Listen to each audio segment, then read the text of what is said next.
Captain, you chose the wrong side. What do we do? We fight. Suit up. Meanwhile, if you're looking for something to do after Cinco de Mayo, the summer movie season officially kicks off this weekend with Captain America: Civil War, the latest in Disney and Marvel's line of superhero movies. It's got an insanely high rating thus far on Rotten Tomatoes. It's already raking in huge money overseas. Local audiences can start seeing it tonight. Andy Farnsworth, though, got a sneak peek earlier this week and joins us with a little bit of a preview. Yeah, in fact, I'm trying to catch up on my sleep. Are because you? This movie is long. And, I didn't get to bed until almost 11 o'clock one night, and I've been paying for it ever since. But boy, was it worth it. I loved this movie, guys. Really? This is a really good movie. Every time I think Marvel can't top themselves, like with action or anything like that, they do it again. I don't know how they do it, and at some point it's got to stop, right? At some point they won't be able to top themselves. But this is not the one. It hasn't jumped the shark yet. It has not happened yet. No, in fact, the battle between all these heroes at the airport that you're seeing here, it's so enjoyable and well done. I don't think they can outdo this one. I mean, I really don't think they can outdo this. It is seriously unbelievable. Movie packed with cool characters. They even introduced a couple of new ones who are also cool, Black Panther and Spider-Man. So you've already got a lot of people to keep track of. Now you have two more. I think people are going to love Spidey. Can't wait to see him get his own movie. Black Panther's going to get his own movie first. So, yeah, there's more people to keep track of. But in the end, this movie's about Cap and Iron Man, and it does well to keep the focus on them. Which brings me to one of the main thoughts that I had as I watched this. And there's no way you can't help but compare this to Batman versus Superman. You got the heroes fighting each other, right? Well, in that movie, it didn't feel like it was natural conflict. This one does. I mean, when they fought, you actually feel like, oh, why are they doing this? Even though you know why they're doing it, it's still hard to do. And I think it's because we got to know these characters. I mean, this is like the 10th movie or the 13th. I lost count, honestly. So you know these people, and when they start fighting each other, you have an emotional reaction to it. And the directors also do a great job adding twists, emotional ups and downs.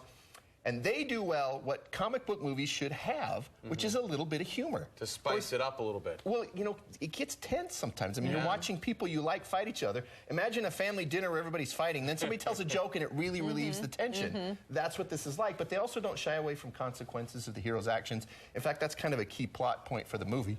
Should heroes be regulated? Like, if they blow up a building, who pays for it?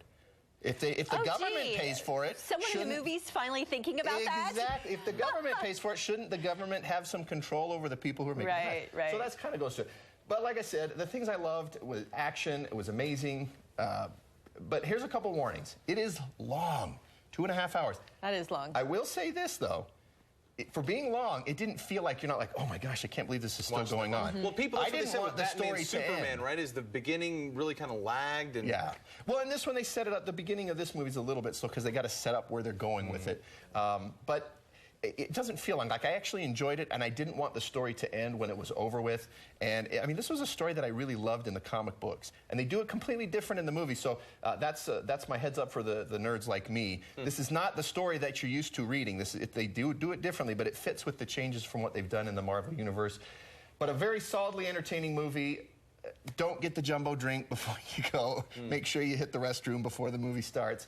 But I'd say it's okay for kids ages probably. I would take my 7-year-old, but he hasn't seen all the movies, so I won't take him for that reason. And that's the challenge, really.